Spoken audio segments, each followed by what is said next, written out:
뉴스 따라잡기 안박사입니다. 오늘은 만 18세 선거권에 대한 이야기를 해보도록 하겠습니다. 지난해 12월 27일 공직선거법 개정으로 오는 4.15 선거부터 만 18세도 투표가 가능해졌습니다. 이에 걱정과 우려, 대책 마련까지 다양한 의견이 나오고 있는데요. 한국교총은 학교에서 특정 정당이나 후보에 대한 찬반 갈등이 일어나는 등 교실이 정치화되는 것을 우려했고, 또 특정 정치 이념 세력이 교육에 개입할 수 있고 일부 교사들의 정치 편향 교육도 우려된다고 말했습니다. 한편 정교조는 선거 연령 하향은 민주시민 교육 강화와 양성이라는 시대적 과제에 부합한다고 밝혔고, 참교육을 위한 전국 학부모회는 민주시민 교육을 통해 배운 주권을 직접 실현해 볼 수 있는 기회이며, 만 18세는 자신의 의사를 결정하기에 충분한 나이라고 말했습니다.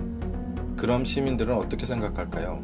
학부모와 고3으로 올라가는 수험생 중 일부는 입시에 집중해야 하는 시기에 선거 때문에 분위기가 흐트러질 수 있다고 강조합니다.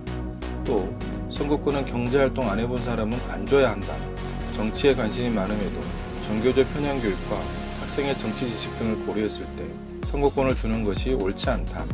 대학생조차도 올바른 판단을 하기에는 부족함이 있는데 고등학생에게 투표권을 준다는 건 말 그대로 투표를 아무것도 모른 채 하길 바라기 때문이다 등 우려와 반대 의견이 있고요. 학교에서 정치학을 필수 과목으로 배웠으면 좋겠다. 나라가 위기에 처하면 학도병이라는 이름으로 죽음을 무릅쓰고 전쟁터로 뛰어간다. 어리다고 무시하지 말아라. 어릴 때부터 정치에 관심을 가져야 한다. 정치는 곧 나의 삶과 직결되는 문제고 학생들의 입시와도 연결되는 문제다. 투표 연령을 안 낮춘 게 어리다는 이유인데, 그럼 나이가 일정 이상이면 투표권을 해소해야 하는 게 맞지 않나 등의 찬성 의견도 있습니다. 반대 의견들을 종합하면 어리고 한창 공부할 나이에 학업 방해가 된다. 정치적으로 편향된다는 걱정을 하는데 우리 청소년도 그렇게 어리석지 않습니다. OECD 회원국 중 대부분이 18세의 선거권을 가지고 있고 19세 선거권은 한국이 유일합니다. 우리 학생들이 국제적으로 전응화가 아닌 이상 굳이 19세로 해야 할 이유가 없어요. 어찌됐든 교육부가 선거 교육에 대한 가이드라인을 만들겠다고 하니 걱정 접어두고요. 요즘 학생들 한 분야에 빠지면 기성세대보다도 훨씬 많은 정보로 빠르고 바르게 판단할 수 있는 시대에 살고 있습니다. 생각보다 아주 똑똑합니다. 기성세대가 10대였을 때보다 훨씬 많은 사회적 경험과 다양한 교육과정으로 시민교육을 체험하고 살고 있어요.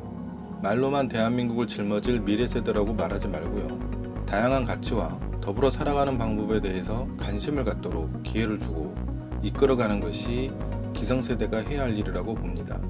한 가지 바람이 있다면 국회의원 피선거권도 만 25세에서 하향 조정했으면 좋겠네요. 그리고 법령마다 들쭉날쭉한 성년의 기준도 이참에 모두 18세로 조정하는 게 좋겠습니다. 고 김대중 대통령께서 이 말을 했다고 하죠. 인생은 아름답고 역사는 발전한다.